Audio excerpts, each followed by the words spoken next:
People like you don't belong in first class. The gate agent. Barbara whispered her voice loud enough for everyone to hear. Then, with a smirk, she tore the 17-year-old's boarding pass in half.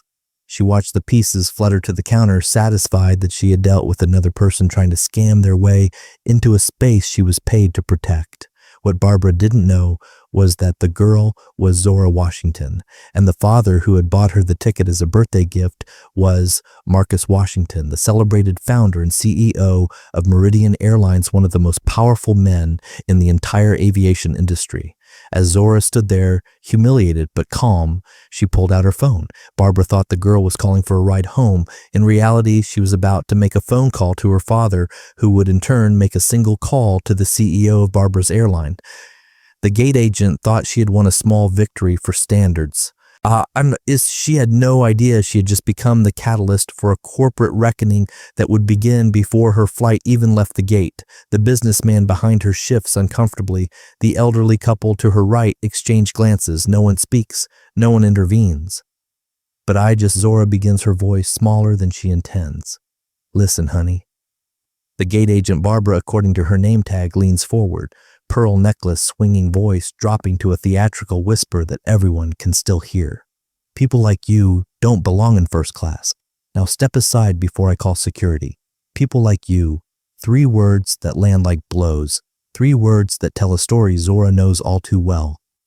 The businessman behind Zora clears his throat. The moment stretches, taut as a wire. The gate agent's smile doesn't reach her eyes. And in the next 45 seconds, 3 lives will change forever. An airline will face its reckoning, and a truth buried for 30 years will finally surface. But to understand how we got here to this moment of public humiliation at Gate 27B of Providence International Airport on a rain-slick Tuesday in April, we need to go back to breakfast in the Washington household that morning, back to a promise made between father and daughter, and back eventually to a night in 1988 when a young pilot made a decision that would echo across decades. This is a story about power, about judgment, about the masks we wear and the assumptions we make, but mostly it's about what happens when the wrong person's ticket gets torn to pieces on the wrong day in front of the wrong witnesses. And it all begins with a simple birthday gift, a first-class ticket home. Sunrise spills across the granite countertops of the Washington family kitchen, catching the steam rising from Marcus Washington's coffee mug. At 53, Marcus carries himself with the quiet assurance of a man who has built something lasting. His salt and pepper hair is cut close to his scalp. His button-down shirt crisp despite the early hour. Outside, the Rhode Island spring is finally asserting itself after a brutal winter, and the Japanese maple they planted when they bought this house, back when their fortune was still more dream than reality, is budding red against the pale blue sky. You sure you don't want me to drive you? Marcus asks, checking his watch. Old habits. Even now, with everything he's accomplished, he's pathologically punctual. I can reschedule the Hopkins call. Zora rolls her eyes, but affectionately. Dad, I've been flying alone since I was 12. She zips her carry-on with unnecessary force to emphasize her point. At 17, Zora is a study in contrasts, brilliant but uncertain, bold in her opinions, but still searching for her place. She has her mother's eyes, people always say, and her father's stubborn chin. What they don't mention is that she has inherited something else. The weight of expectations that comes with being the daughter of Marcus Washington, the man who transformed a struggling regional carrier into Meridian Airlines, now the 6th largest airline in the country. Besides, she adds, isn't the whole point that I'm using my birthday present, first class all by myself, very grown up? She affects a posh accent on the last words, making her father smile despite himself. Just checking, Marcus says, raising his hands in surrender. Your mother would haunt me if anything happened to you. The mention of Alina Washington brings a familiar ache to the room. 4 years gone to cancer, and still so present in the spaces she left behind. Her photo watches over them from the refrigerator, Elena laughing on a beach in Barbados, wind catching her locks, the sun turning her brown skin golden. Mom would tell you to stop hovering, Zora says gently. Marcus nods, acknowledging the truth in this. She would. He takes a sip of his coffee, then sets it down. Call me when you land in Chicago. Aunt Vivian is picking you up, but I want to know you made it. I will. It's just spring break, Dad. 1 week with Aunt Vive, then back to the grind. She gestures to the stack of AP physics books on the counter. MIT won't accept B students. MIT would be lucky to have you. If you got straight C's, Marcus counters. But they both know that's not how the world works, especially not for young black women with ambitions in aerospace engineering. The grandfather clock in the hallway, another Eleanor touch, chimes 7 times. Marcus checks his watch again, then stands. Rye will be here in 15 minutes to take you to the airport. Rye has been their driver for a decade, ever since Marcus decided that Rhode Island winters and Italian sports cars were incompatible. Got it. I'm ready. Zora gestures to her single carry-on and the small purse slung across her body, traveling light just like you taught me. Marcus smiles, pride and something like nostalgia crossing his features. I did teach you that, didn't I? Back when Meridian was just 3 planes and a mountain of debt. And now, look at you, big shot CEO, with your name on the side of the planes. Zora's teasing hides genuine admiration. She's watched her father build his company from nothing weathering recessions, industry consolidation, and the whispered and sometimes shouted skepticism about a black man rising to lead a major airline. Marcus's phone buzzes. He glances at it, frowning slightly. Johnson's team moved up the meeting. I need to head in.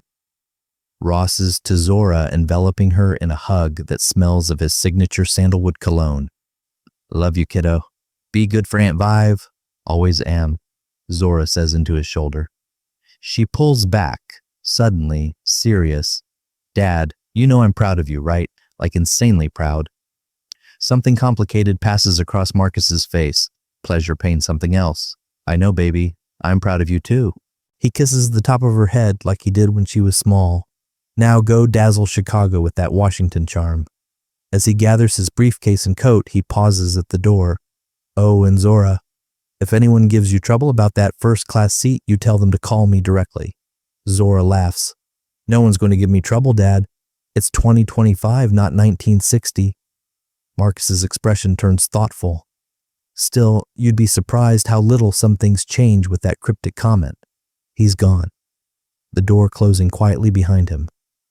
Zora doesn't know it yet, but her father's words will prove prophetic in just a few hours. And the chain of events they set in motion will reveal just how right he is about how little some things change and about how quickly others can. The Providence International Airport gleams with recent renovations, all glass and steel and soaring ceilings designed to make travelers forget they're in a glorified waiting room. Zora navigates security with the ease of someone who's grown up in airports. Her boarding pass and ID ready, shoes off before she reaches the conveyor belt laptop in its own bin. Her father's airline doesn't operate out of Providence, a deliberate choice Marcus made years ago to avoid the appearance of territoriality. So she's flying Continental today. The first-class ticket had been her father's birthday gift last month, a nod to her growing independence. Time you experienced how the other half lives, he joked as he handed her the envelope. Even if it's not on Meridian. At gate 27B, the waiting area is already crowded with the Tuesday morning business travelers and early spring break departures. Zora finds a seat near the window watching ground crews guide a gleaming white and blue Continental 737 into position. She checks her phone. 40 minutes until boarding. Just enough time to finish the chapter of Octavia Butler's Parable of the Sewer she started last night. She's deep in the dystopian future when a voice cuts through her concentration. Excuse me, is this seat taken? Zora looks up to find an older man gesturing to the empty chair beside her. He's in his 70s, she guesses, with a lined face that speaks of outdoor work and a pair of wire-rimmed glasses perched on his nose. His plaid shirt and khakis are neat but well worn. No, go ahead, she says, shifting her backpack to make room. Thank you kindly. He settles in with a small grunt. These old knees aren't what they used to be, Thomas. Aldridge, he offers, extending a weathered hand. Zora Washington, she replies, shaking it. His grip is firm but gentle. Washington, any relation to the Washingtons of Meridian Airlines? The question is casual, but it makes Zora hesitate. Experience has taught her that revealing her father's identity can change interactions in unpredictable ways. Some people become overly interested, others resentful. She opts for vague truth. It's a pretty common name, Thomas chuckles. That it is. I used to be a pilot myself back in the day, flew for Eastern before they folded, then Continental until retirement. Always kept an eye on the industry though. You're Marcus Washington, he's done something remarkable with Meridian. You were a pilot. Zora's interest is piqued. Her book forgot. Commercial aviation, 37 years in the captain's seat. Thomas confirms a note of pride in his voice. Started flying crop dusters in Georgia when I was just 16. Military after that, then commercial. Retired in 2010. That's amazing, Zora says. Genuinely impressed. I'm actually hoping to study aerospace engineering MIT if I can get in. Is that so? Thomas's eyes crinkle at the corners. Smart young lady like you. MIT would be lucky to have you. The echo of her father's words from this morning makes Zora smile. That's what my dad says too. Sounds like a wise man. Your father. Thomas glances toward the gate where a harried-looking agent has just taken her position. Looks like they're getting ready to board you. Heading to Chicago too. Zora nods. Visiting my aunt for spring break. Wonderful city, Chicago, though I'm partial to the summers there. Winters can be brutal. So I've heard. My aunt says it's finally warming up though. Thomas nods sagely. April in Chicago could be 60-degree, could be snowing sometimes, both in the same day. He chuckles at his own weather joke, the kind that seems universal among men of a certain age. The gate agent's voice crackles over the speaker. Good morning, ladies and gentlemen. We're about to begin boarding Continental Airlines Flight 1527 to Chicago O'Hare. At this time, we'd like to invite our first-class passengers, active military personnel, and passengers needing special assistance to begin boarding. Thomas raises an eyebrow. That's you, isn't it, first class? Zora feels a small flush of embarrassment, though she's not sure why. Yeah, a birthday present from my dad. Well, don't let me keep you. Enjoy those wide seats and hot towels. Zora gathers her things, suddenly aware of the social divide. The boarding announcement has created between them. It was nice meeting you, Mr. Aldrich Thomas, please. And likewise, Zora Washington. He gives her a small salute. Good luck with MIT. She smiles and heads toward the gate, joining the small cluster of passengers in the priority lane. Most are middle-aged or older business types and variations of the same navy suit, tapping impatiently on phones or staring into the middle distance with the thousand-y stare of frequent travelers. The gate agent Barbara, according to her gleaming name tag, greets each first-class passenger with practiced cheerfulness, her blonde bob immaculate, her Continental uniform pressed to perfection. She scans boarding passes with machine-like efficiency, her smile never wavering until she gets to Zora. The change is subtle but immediate. The smile remains, but it cools several degrees, the eyes narrow slightly. The "have a nice flight" she's offered to every previous passenger is conspicuously absent. Provisional boarding pass and ID. Barbara says the words clipped. Zora hands them over, a faint uneasiness settling in her stomach. She's used to this, the momentary recalibration people do when they see her, the mental adjustment as they try to fit her into whatever category makes sense to them. Usually, it passes quickly. Barbara studies the boarding pass, then looks at Zora's driver's license, then back at Zora, her lips purse slightly. This is a first-class boarding pass, she says. The statement somewhere between a question and an accusation. Yes, Zora confirms, keeping her voice neutral. Seat 3A. Barbara's acrylic nails tap against the counter. And how did you come by a first-class ticket? The question hangs in the air, its implication clear. Behind Zora, someone sighs audibly. It was a gift, Zora says, conscious of the line forming behind her, of the eyes now watching this exchange. A gift, Barbara repeats, skepticism dripping from the word. From whom? My father. Zora feels heat rising to her cheeks, anger and embarrassment wearing for dominance. She thinks of her father's parting words.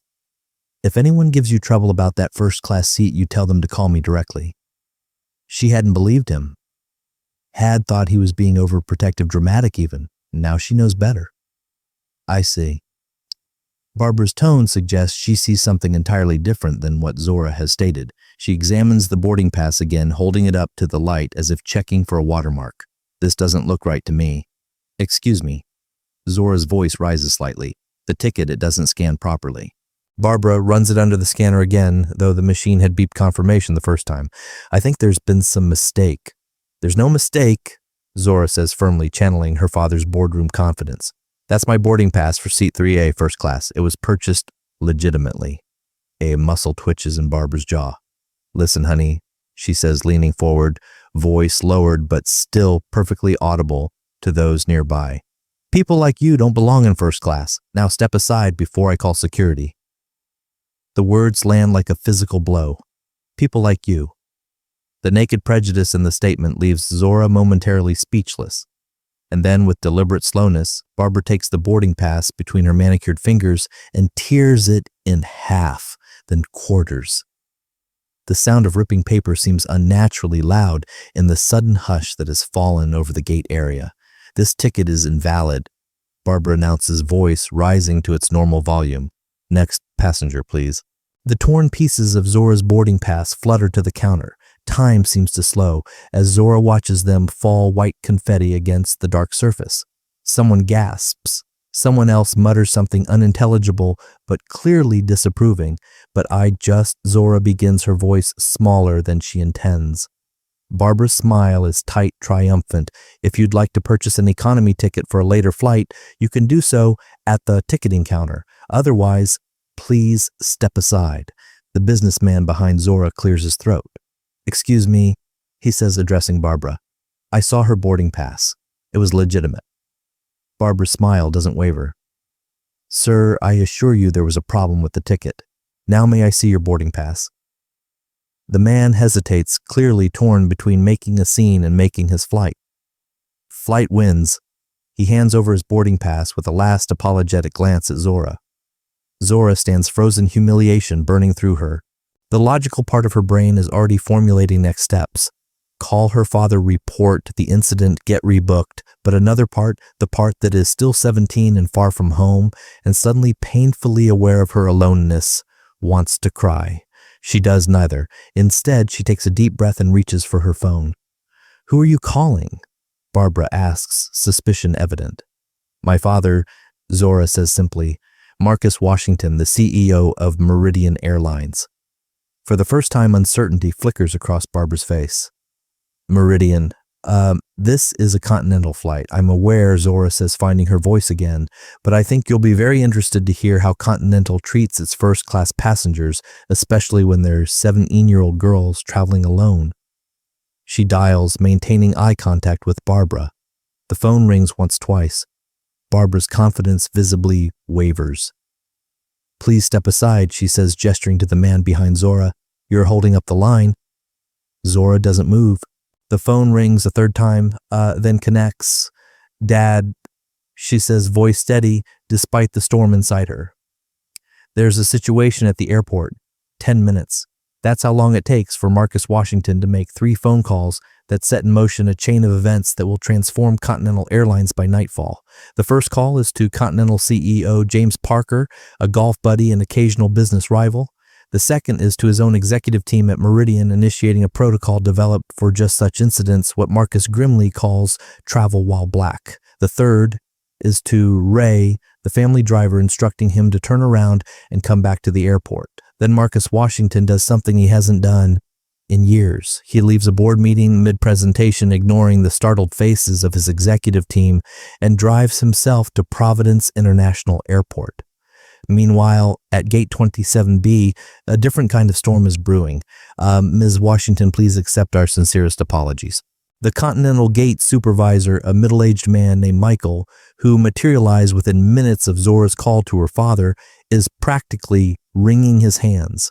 This is absolutely not how Continental Airlines treats its passengers, any of its passengers. Zora stands her ground phone still in hand. She tore up my ticket, called me, people like you, made me miss my flight. Her voice is steady, but there's a tremor beneath it, not of fear, but of controlled anger. Barbara has been removed from the gate. whisked away by another supervisor with a tight smile and promises of addressing the situation. The remaining gate agents are studiously avoiding eye contact, with Zora focusing intently on boarding the last few passengers for the Chicago flight. "We are deeply, deeply sorry," Michael continues. "We'll have you on the next flight to Chicago first class, of course, and Continental would like to offer you vouchers for future travel as a gesture of—" "I don't want vouchers," Zora interrupts. "I want an acknowledgement of what really happened here." Michael blinks rapidly. "I'm not sure She discriminated against me publicly because I'm black." The words hang in the air between them. Michael's mouth opens, closes, opens again. "Miss Washington, I assure you that Continental Airlines does not."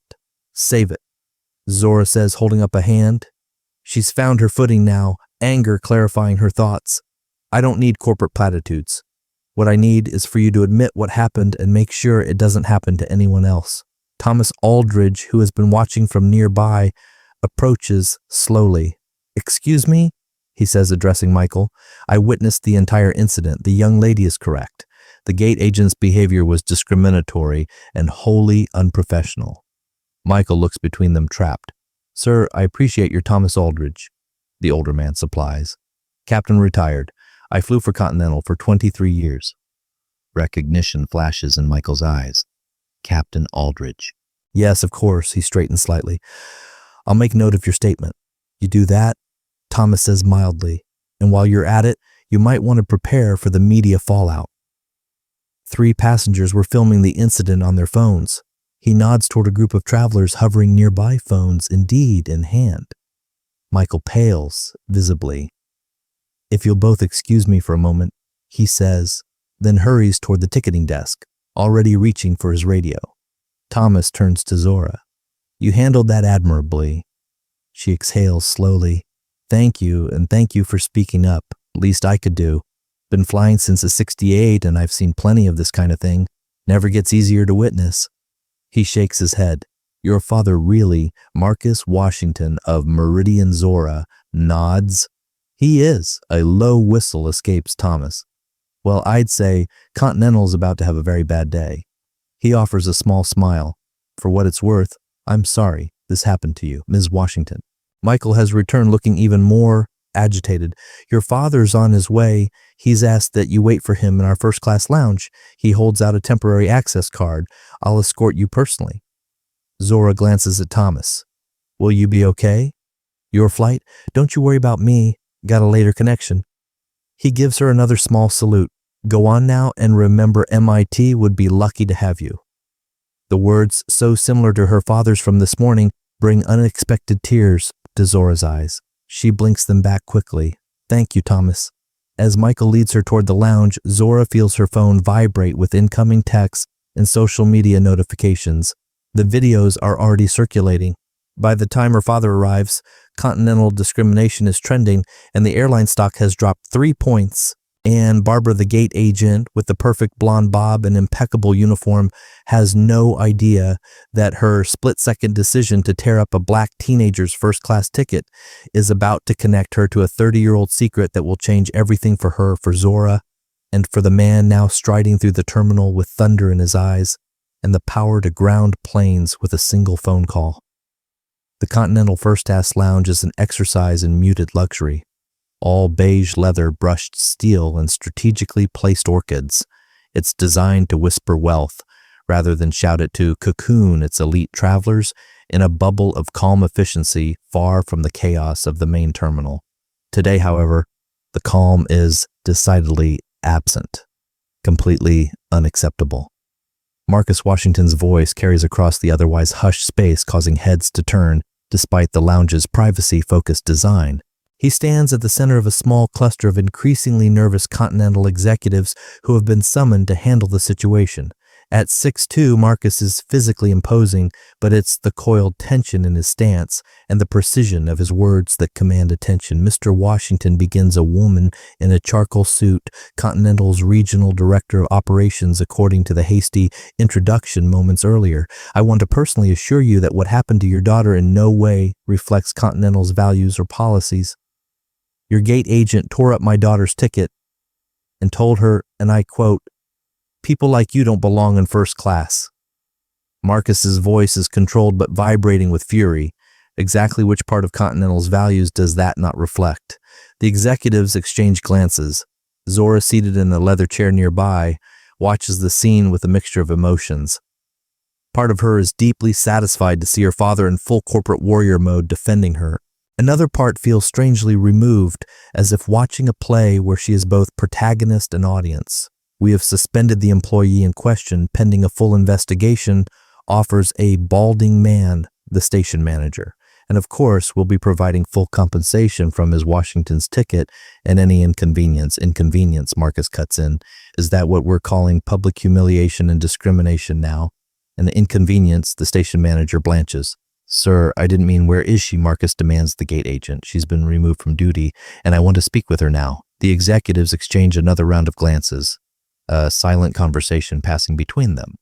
The regional director steps forward. Mr. Washington, I understand your anger, but I'm not sure that's the best. So Barbara Winters. Marcus says the name falling into the room like a stone. That's her name correct. Barbara Winters, Continental employee for 22 years, previously with Eastern Airlines, currently living in Cranston, divorced, 2 adult children. The stunned silence that follows confirms the accuracy of his information. How did you, begins the station manager. I run an airline, Marcus says simply. Contrary to what Ms. Winder seems to believe, I know exactly what it's like to be denied a seat I've paid for because of the color of my skin. His gaze sweeps the room. Now I'll ask one more time. Where is she? Before anyone can respond, the lounge door opens and Michael, the gate supervisor, enters with another man, older, silver-haired, in a pilot's uniform with 4 stripes on the shoulder. The captain of the Chicago flight. Zora realizes Mr. Washington. Michael begins nervously. Captain Reynolds insisted on speaking with you before his departure. Captain Reynolds steps forward, extending a hand. Mr. Washington, Alan Reynolds, I understand there was an incident involving your daughter and one of our gate agents. Marcus shakes the offered hand, his expression guarded. That's correct. I've been briefed on the situation and I want to personally apologize to both of you. Reynolds turns to include Zora in his statement. What happened was inexcusable. I've known Barbara Winters for almost 30 years, and while that doesn't excuse her behavior today, I'd like the opportunity to address this directly. You know, her personally, Marcus asked. Reynolds nods. Since our Eastern days, look, I'm not defending what she did, but before this escalates further, and judging by the media presence gathering in the main terminal, it already has, I'm asking for a chance to bring her here. Let her face you both directly. Marcus considers this, then looks to Zora. What do you think? The question catches Zora off guard. In the whirlwind of the last hour, she's felt alternately like a child needing protection and an adult fighting her own battles. That her father is now deferring to her judgment strikes her as significant. I think she says slowly that I'd like to hear what she has to say for herself. Marcus nods. Decision made. Captain Reynolds will speak with Ms. Winters, but I want to be clear, this conversation doesn't change the fact that Continental has a serious problem on its hands. Understood, Reynolds says. He turns to Michael. Bring her here and for God's sake, make sure no one tips off the press. As Michael hurries out, the Continental executives cluster in a corner. Phones out, damage control in full swing. Reynolds remains standing near Marcus and Zora, his presence creating an island of calm in the turbulent room. Your daughter's handling of this situation has been exemplary, Reynolds says quietly to Marcus. You should be proud. I am, Marcus replies, though I wish she hadn't been put in the position to show her composure in the first place. Reynolds nods. Fair enough. He hesitates, then adds, Meridian's reputation in the industry is impeccable. Your focus on equitable treatment and diversity isn't just talk. We could learn from your example. Before Marcus can respond, the lounge door opens again. Michael enters, followed by a woman Zora immediately recognizes. Barbara Winters, her perfect blonde bob is now slightly disheveled, her uniform still immaculate but somehow diminished. Her eyes are red, rimmed her mouth set in a tight line. The room falls silent as Barbara takes in the scene, the cluster of executives, Captain Reynolds, and finally Marcus and Zora Washington. Recognition flickers in her eyes as she looks at Marcus, followed by something Zora can't quite identify. Fear, defiance, something else entirely. Ms. Winters, Captain Reynolds, says his tone professional but stern. This is Marcus Washington, CEO of Meridian Airlines, and his daughter Zora. I believe you owe them both an explanation and an apology. Barbara stands, rigid hands clasped tightly in front of her. For a moment it seems she might refuse to speak. Then her gaze locks with Marcus's and she goes very still. Marcus Washington, she says, her voice barely above a whisper. Of course, I should have made the connection immediately. Marcus's brow furrows slightly. Have we met, Miss Winters? Barbara laughs a short, brittle sound. No, we haven't, but I know who you are. She turns to Zora. And I know who you are now, too. I apologize for my behavior at the gate. It was unprofessional and unacceptable. The words are correct, but the delivery is mechanical, rehearsed. Zora feels her father tense beside her. That's it, Marcus asks. You publicly humiliate my daughter, tear up her legitimate ticket, make racist insinuations about people like her, and your response is this corporate apology. Barbara's expression hardens. What would you have me say, Mr. Washington, that I'm a racist, that I deliberately targeted your daughter? It was a mistake. I misread the ticket. The scanner was malfunctioning. That's a lie, Zora says quietly but firmly. The scanner beeped confirmation and you specifically said people like you don't belong in first class. What did you mean by that exactly? Barbara's gaze shifts to Zora, something like grudging respect flickering briefly. I misspoke in the heat of the moment. If I offended you, if Marcus cuts in, there's no if here, Miss Winters. You did offend her. You discriminated against her. And now you're lying about it. You don't know anything about me. Barbara snaps, her composure cracking. I know enough, Marcus replies.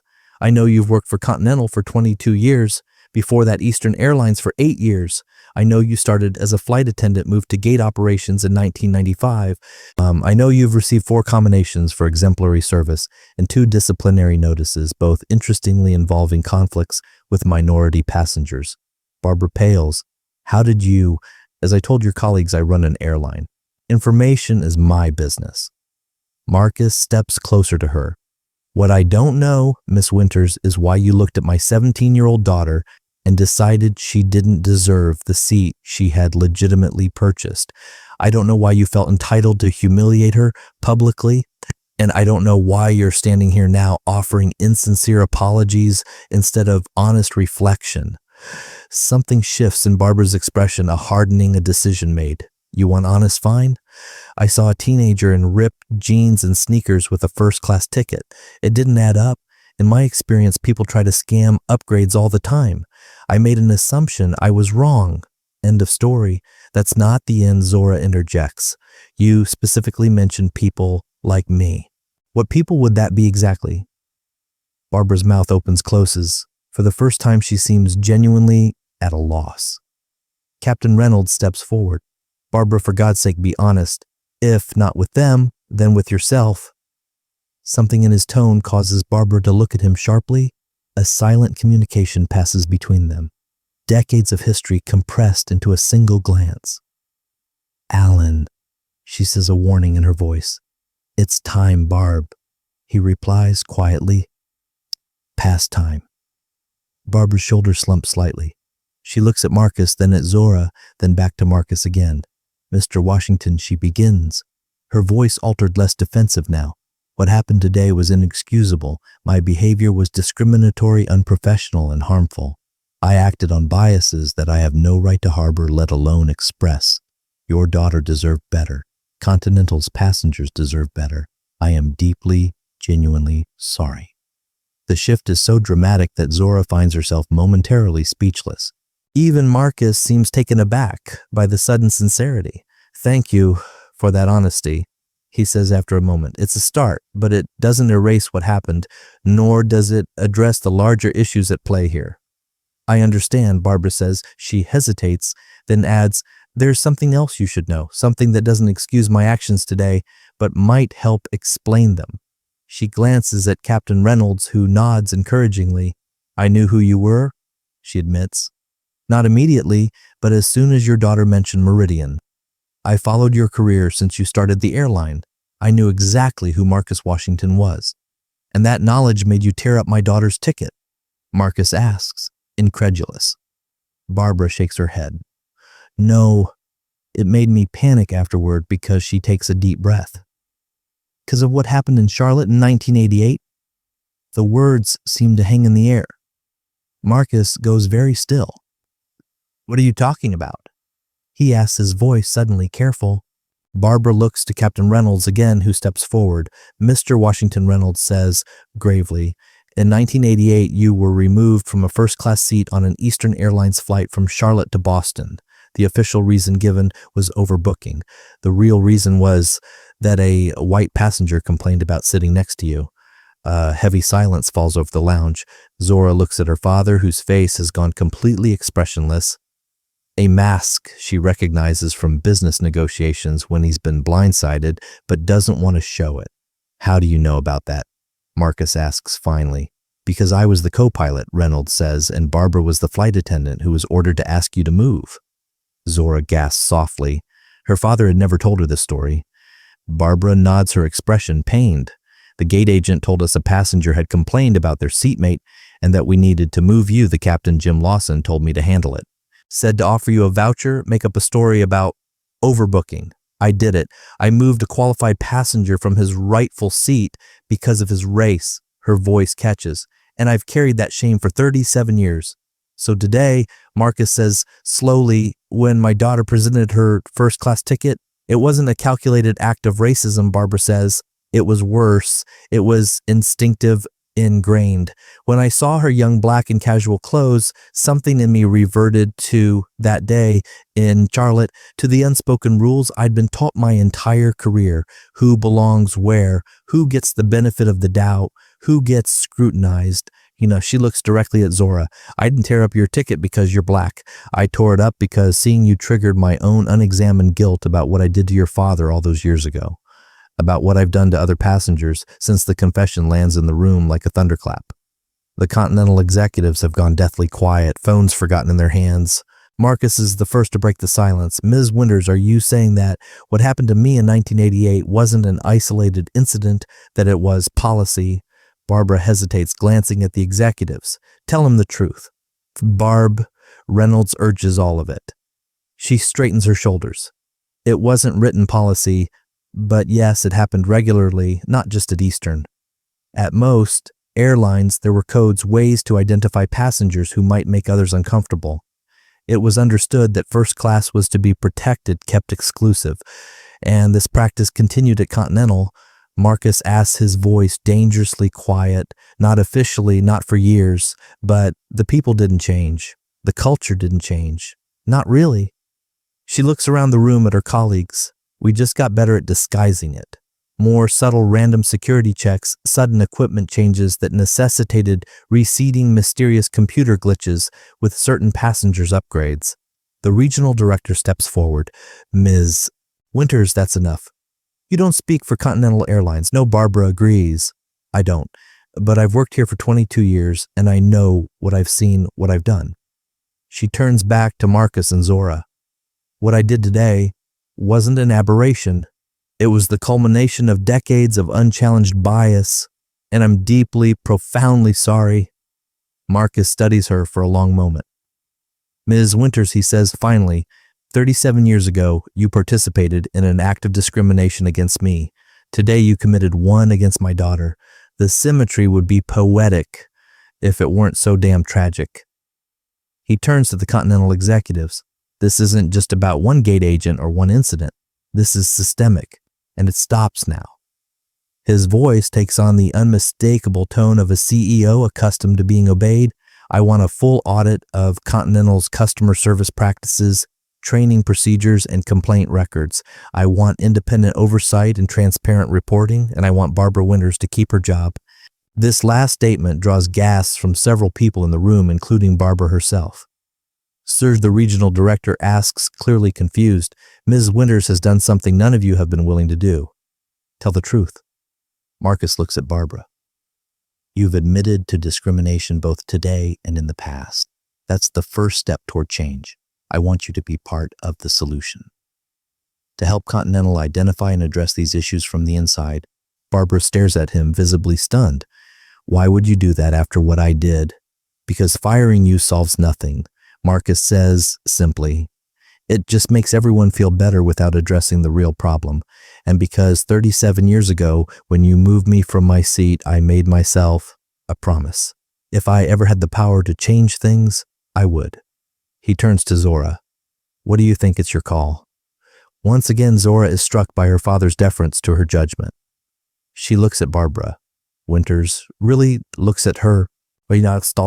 Not just the perfect blonde bob in the Continental uniform, but the woman beneath, flawed, frightened, but finally honest. I think Zora says slowly, that change doesn't happen without accountability, and accountability doesn't happen without truth. She meets Barbara's gaze. I want to hear the whole story from Charlotte to today. All of it. Barbara nods, a mixture of relief and apprehension crossing her features. I can do that. Captain Reynolds checks his watch. My flight is already delayed. I need to make a decision about departure. Marcus turns to him. Captain Reynolds, I appreciate your honesty today. It couldn't have been easy to come forward. Reynolds shakes his head. It's long overdue.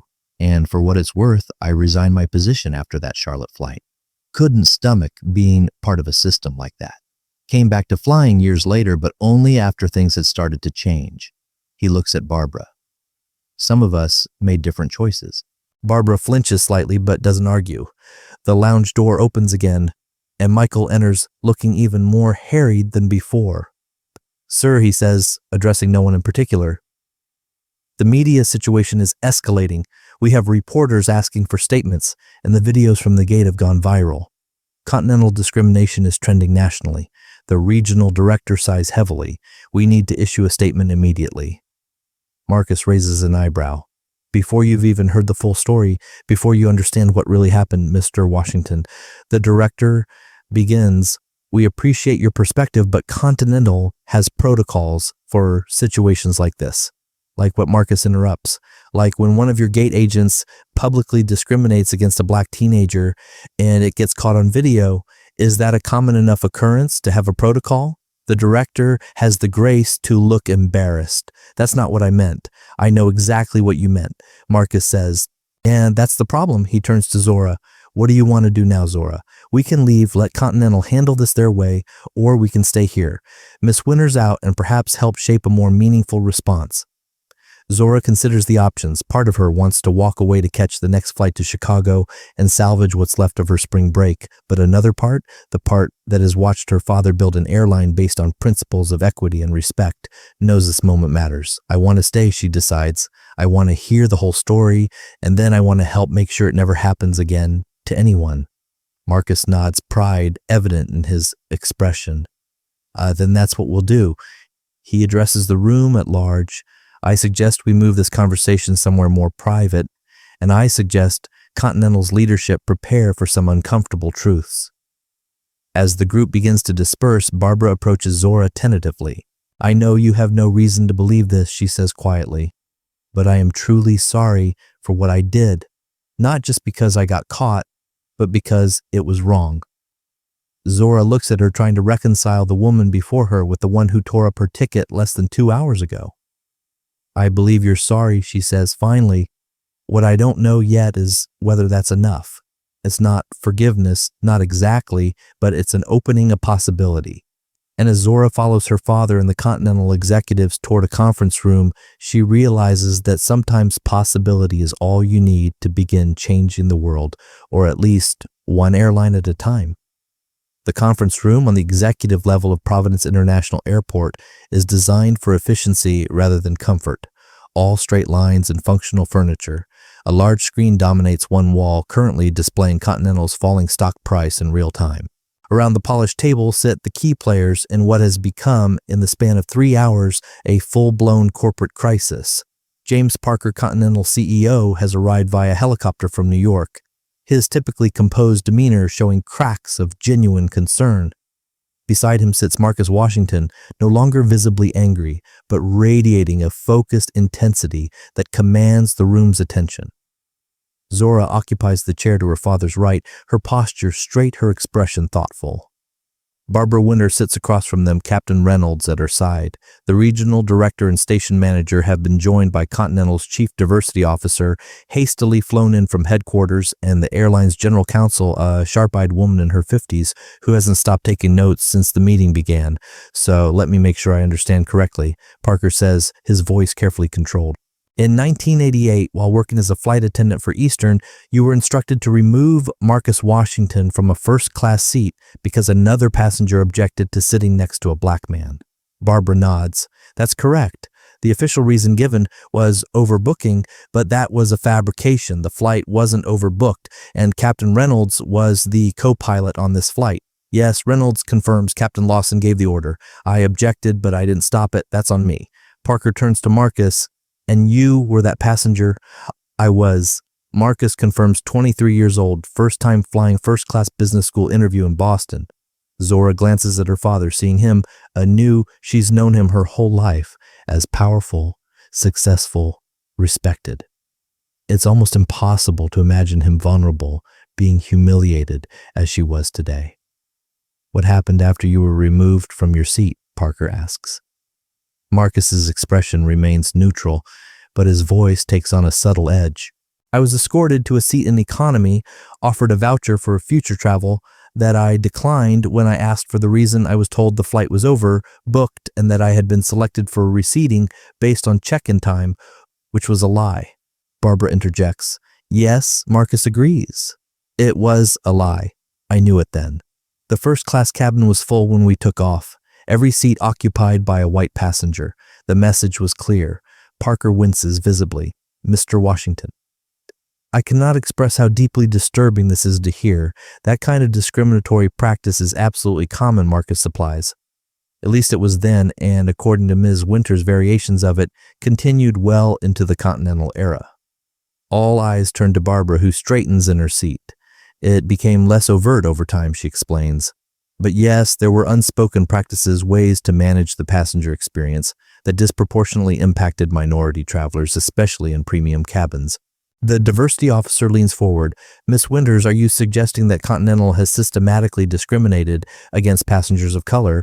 Barbara chooses her words carefully. I'm saying that individual employees, myself included, have perpetuated biases that resulted in discriminatory treatment, and that the company's culture has at times tacitly allowed this to continue by not adequately addressing complaints or patterns. The general counsel's pen moves faster across her legal pad. Can you provide specific examples? Parker asks. Barbara hesitates, then nods. About 5 years ago, a Middle Eastern family was removed from first class due to security concerns raised by another passenger. There was no legitimate security issue. 2 years before that, an Asian American executive was repeatedly asked to verify his boarding pass at the gate, despite having already been cleared. Last year, a black woman in business attire was questioned about being in the wrong boarding group when she lined up for priority boarding. She pauses. And today, I tore up a valid first-class ticket belonging to a black teenager because on some level, I still carry the biases that told me she didn't belong there. The room falls silent as her words sink in.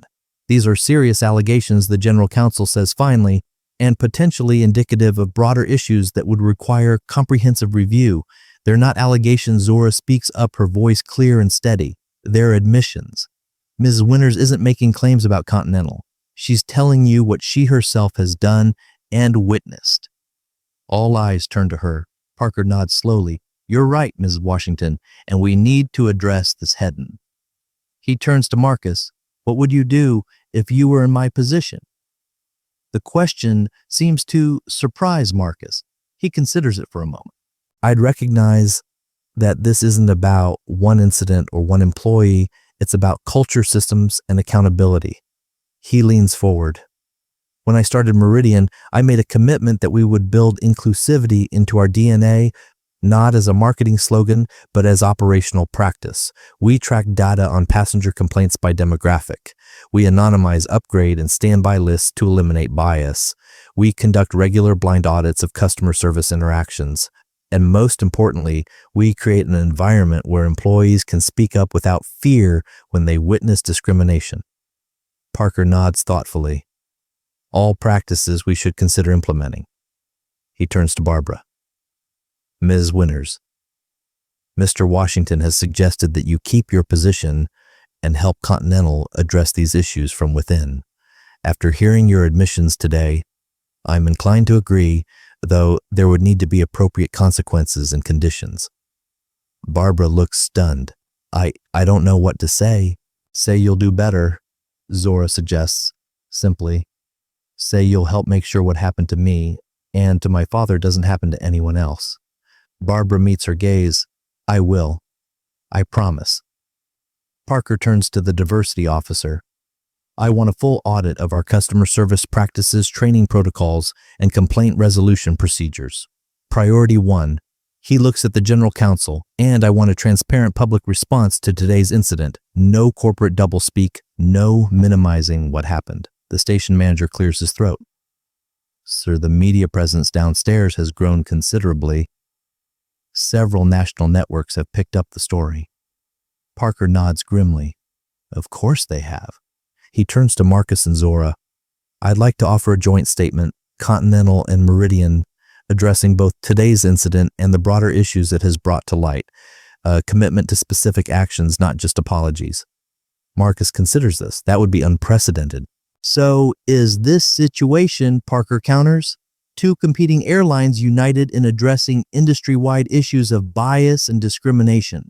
That's more powerful than any corporate apology could ever be. Zora watches the exchange with interest. It's like witnessing a chess match between grandmasters. Each move calculated, yet bearing the weight of genuine conviction. What do you think, Zora?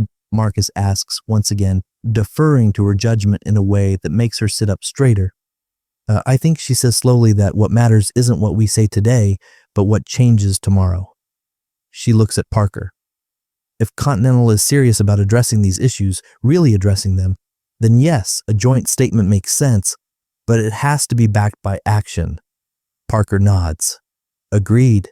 Specific, measurable commitments to change. Marcus looks at his daughter with undisguised pride. Then we're in. He extends his hand to Parker, who shakes it firmly.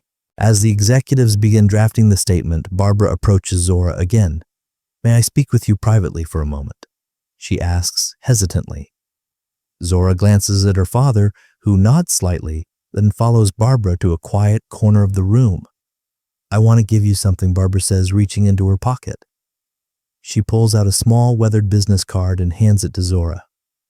Zora examines it, curiously. It's an old Eastern Airlines card. The logo faded, but still visible. On the back, written in now faded ink, is a name, Marcus Washington, and a phone number with a Boston area code. After your father was moved from first class, Barbara explains, he handed me this card. He said, when you're ready to talk about what really happened today, call me. I never did. I kept it all these years as a reminder of my failure to do the right thing. Zora stares at the card, this tangible connection between past and present. Why are you giving it to me? Because you deserve to know that your father has been fighting this fight since before you were born, and because I want you to have concrete proof that change is possible. I was the person who helped remove your father from his rightful seat in 1988. Today, I'm the person promising to help make sure it never happens again. Barbara's eyes are bright with unshed tears. People can change, Zora. Systems can change, but only if we're brave enough to tell the truth about them first. Zora turns the card over in her fingers, feeling its worn edges, imagining her father, younger than she is, now handing it to a flight attendant in an act of quiet defiance and hope. Thank you, she says simply, tucking the card into her pocket. Across the room, Marcus and Parker are shaking hands again, an agreement reached. The diversity officer is already on her phone setting meetings in motion. The general counsel continues to take notes, legal frameworks taking shape on her yellow pad, and Captain Reynolds stands by the window looking out over the tarmac where planes take off and land in an endless cycle carrying thousands of passengers with their own stories, their own experiences of belonging and exclusion, their own small moments of injustice and resistance. Your flight to Chicago, he says, as Zora approaches. Continental is preparing a private aircraft to take you whenever you're ready. Your father's idea, I believe. Zora shakes her head, smiling slightly. Of course he is. She looks up at Reynolds. Thank you for speaking up today, for telling the truth about what happened to my father. Reynolds nods solemnly. It was long overdue, too long. He hesitates, then adds, "Your father." After he was moved from first class, he didn't make a scene, didn't shout or threat. He simply looked me in the eye as he passed the cockpit door and said, "Remember this day, and I have every day since." Zora thinks about this, about her father's quiet dignity in the face of humiliation, about the long game he's been playing all these years, building an airline where such things wouldn't happen, raising a daughter who would stand her ground when they did.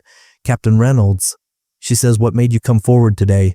After all this time, he considers the question carefully.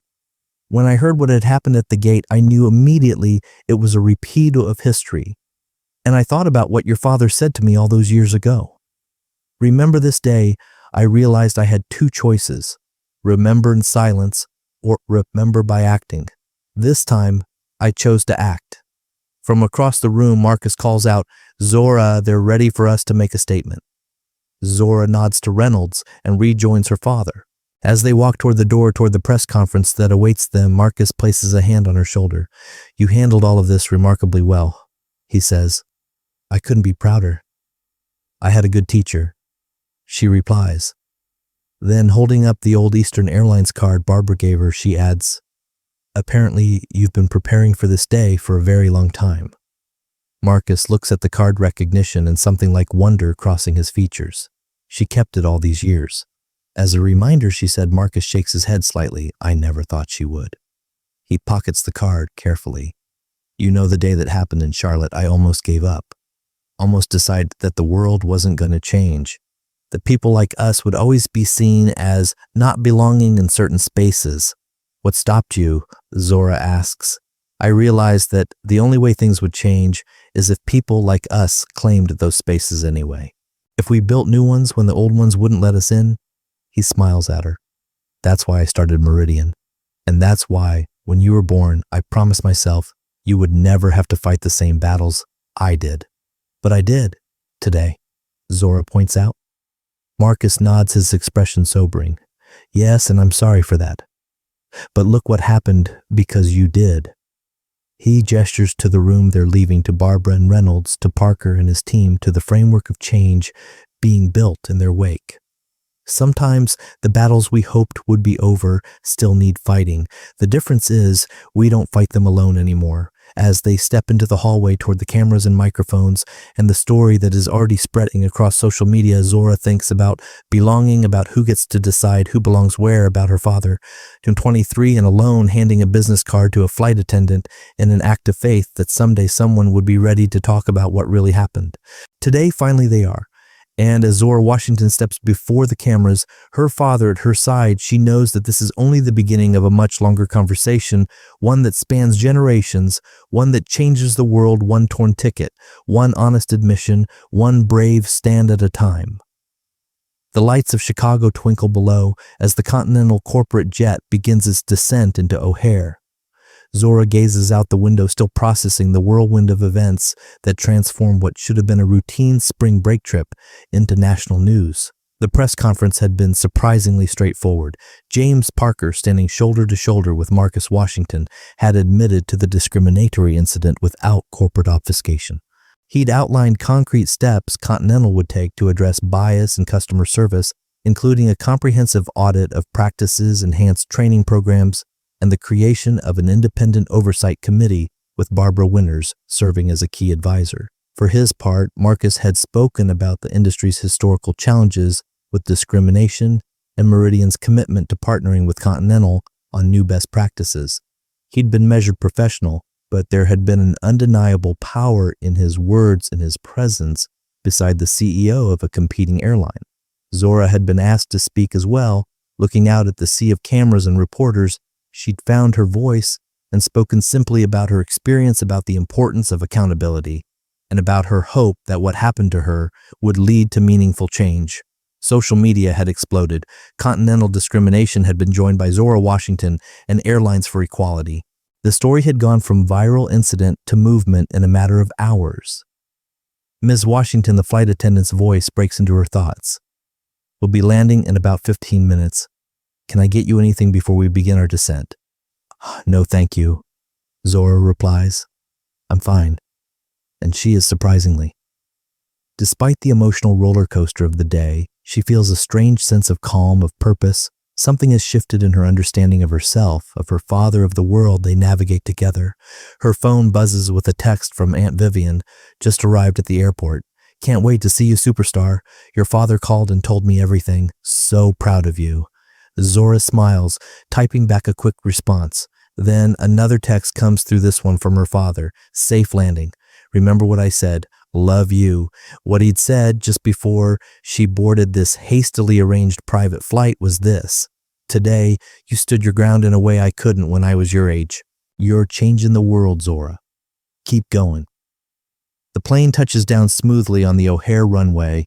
As they taxi toward the private aviation terminal, Zora gathers her things, including the dog-eared copy of Parable of the Sewer. She never got to finish at the gate. The flight attendant opens the door, and the cold Chicago air rushes in. At the bottom of the stairs stands Aunt Vivian, her arms already outstretched for a hug. Behind her waits a Continental representative looking nervous, but determined to ensure that this leg of Zora Washington's journey goes perfectly.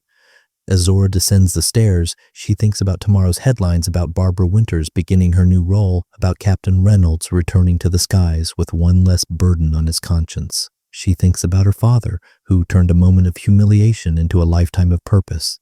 And she thinks about herself, who she was this morning, and who she is now just 12 hours later.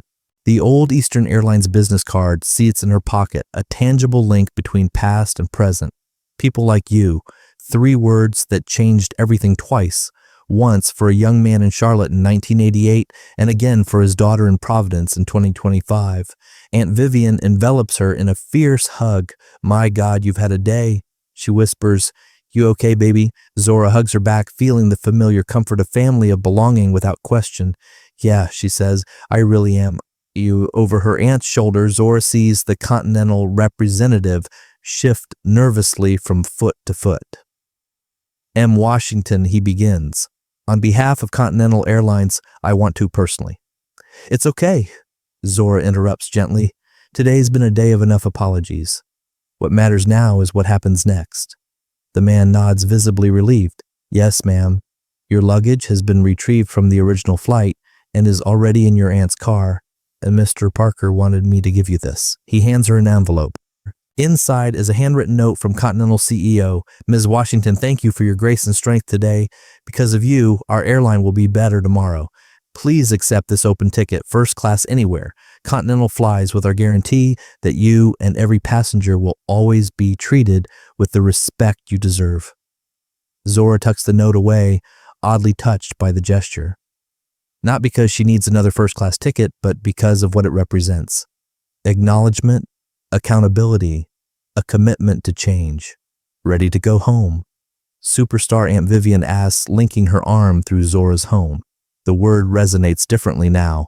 Home is where you belong without question. Home is where no one tears up your ticket. Home is where you don't have to prove your right to exist in this space. Yeah, Zora says, squeezing her aunt's arm, I'm ready. As they walk toward the parking garage, Zora's phone buzzes again. Another text. This one from an unknown number. This is Barbara Winters. Your father gave me your number. I start my new role tomorrow. I won't let you down. Zora pauses, considering how to respond.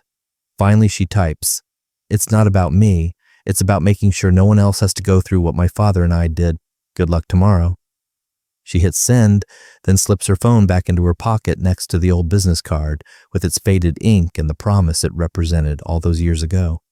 Everything okay? Aunt Vivian asks. Zora looks up at the night sky, at the planes taking off and landing in carefully orchestrated patterns, carrying thousands of people to their destinations. People who deserve to travel with dignity, regardless of who they are, or what they look like, or where they sit. Yeah, she says, smiling at her aunt. Everything's going to be okay. And for the first time today, she truly believes it. 6 months later, Zora Washington stands at the gate of Meridian Airlines Flight 1988, a flight number chosen with deliberate symbolism.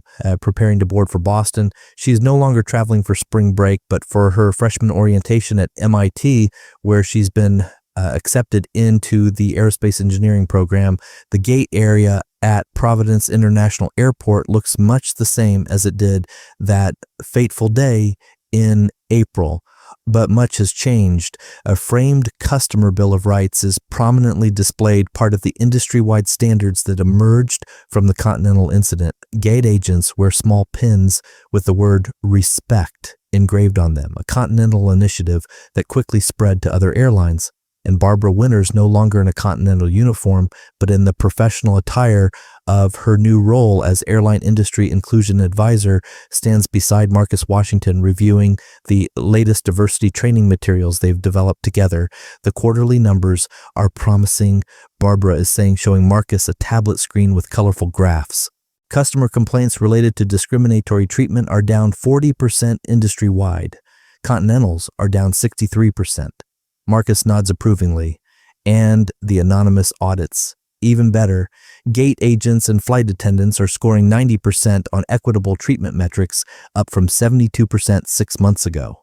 Good, Marcus says, but we keep pushing. 90% means 1 in 10 interactions still shows bias. Barbara nods, determination evident in her posture. Agreed. The next phase of training addresses those subtle biases, the ones people don't even realize they're acting on. Zora approaches them, rolling her carry-on behind her. "How's the revolution going?" she asks with a smile. Barbara returns the smile, genuine warmth in her expression.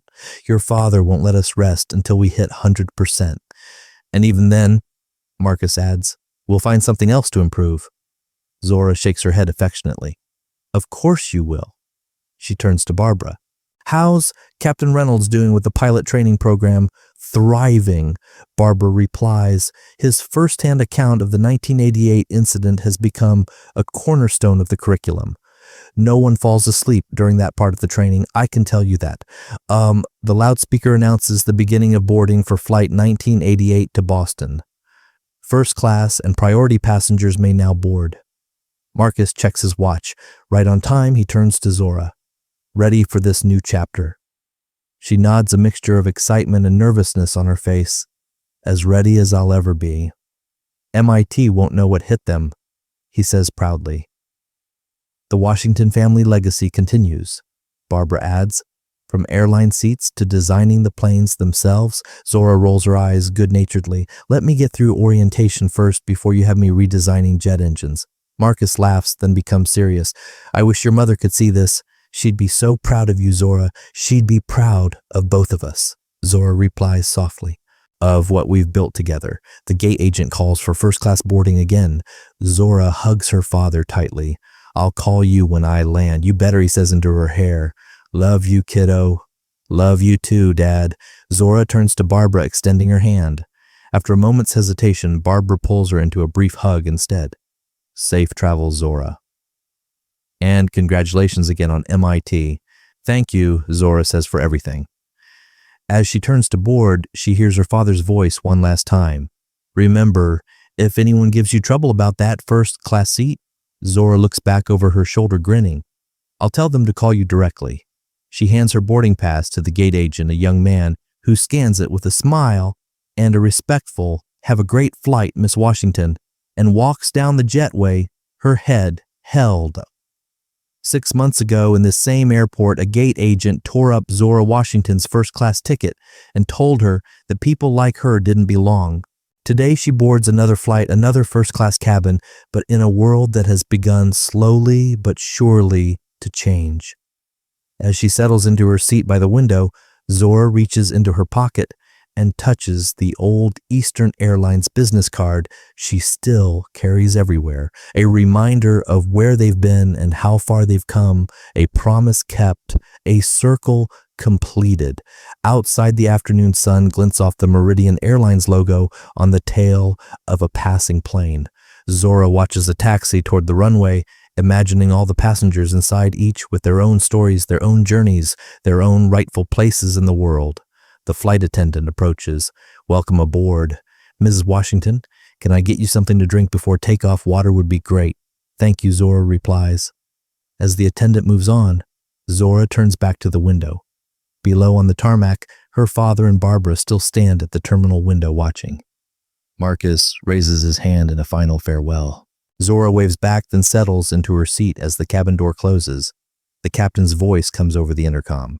Ladies and gentlemen, welcome aboard Meridian Airlines Flight 1988 to Boston. My name is Captain Thomas Aldridge, and I'll be your pilot today. Zora smiles in recognition. The former pilot she'd met at the gate that day now flying for her father's airline.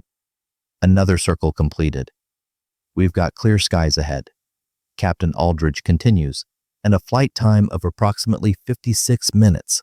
On behalf of myself and the entire crew, we're honored to have you with us today, every one of you. As the plane begins to push back from the gate, Zora Washington looks out at the vast blue sky opening before her, at all the places she'll go, all the spaces she'll claim, all the futures she'll help build. People like you, the gate agent, had said 6 months ago, not knowing who Zora was, or who her father was, or what would happen next. People like her, determined, resilient, unstoppable. The engines roar to life, and Meridian Flight 1988 begins its journey down the runway, gaining speed, gathering momentum until the moment comes when the wheels leave the ground and the plane soars upward, breaking free of gravity, rising into the endless sky where everyone belongs. We hope you've enjoyed this compelling narrative. If you connected with Zora's journey and the important themes explored in this story, please take a moment to like this video, subscribe to our channel, and share your thoughts in the comments below. Your engagement helps us continue creating meaningful content that sparks important conversations. Thank you for watching.